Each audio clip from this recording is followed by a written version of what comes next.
Hi, my name's Julia. I studied abroad in Chile through the Chilean Universities program for the winter/spring of 2020. I chose Chile because I really wanted to experience a culture that I had never been a part of before and just go into a place that was completely different that I had no experience in or knowledge really about. Plus, I wanted to learn how to speak Spanish.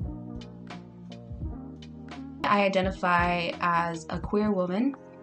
I definitely did think about my queerness when I was going to study abroad, but I have a lot of privileges. I'm a white woman, and it's easy for me to blend in, and so I didn't have to think too hard about my queer identity when going to Chile, although I did consider it, and I was nervous going there, about it. But honestly, the reception I received when I was there was phenomenal, and the Chilean culture around queer identities is actually, I think, really good, or is getting better. You could tell that there was a queer community, which was really comforting. There were queer clubs, which was really comforting just to know, because if you're part of the queer community, you know a queer club is kind of the center for a lot of community affairs, so that was really something comforting to know. I also had a really wonderful time with my peers and the people who I was studying abroad with. I was out to them. There were many queer students studying abroad with me, so that was also really comforting to know that in Chile there was a larger queer community, but within my own program, within the students that I was spending, all of my time with, there were queer students like me.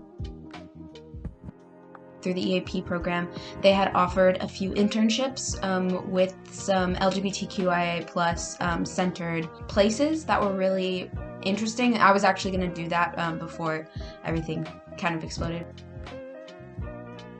In regards to my family and my homestay, like my host mom and stuff like that, I didn't formally come out to her, but my host mom had a daughter, and she was a lesbian, and her girlfriend and her would come over all the time and have dinner with us, and her mom had such a loving relationship. If you're queer, you kind of understand where I'm coming from. Going to a new country, it's a lot of times there's that fear. It was nerve-wracking, but having her daughter there and just seeing that representation, it was so calming to see my host mom not care. It was just normal. I backpack in Patagonia, in Coyhaique, and it was the hardest thing I've ever done in my entire life, but it was the most beauty I have ever seen.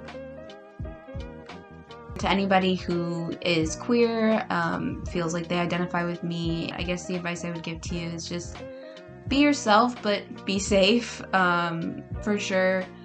You definitely want to look things up where you're staying, stuff like that.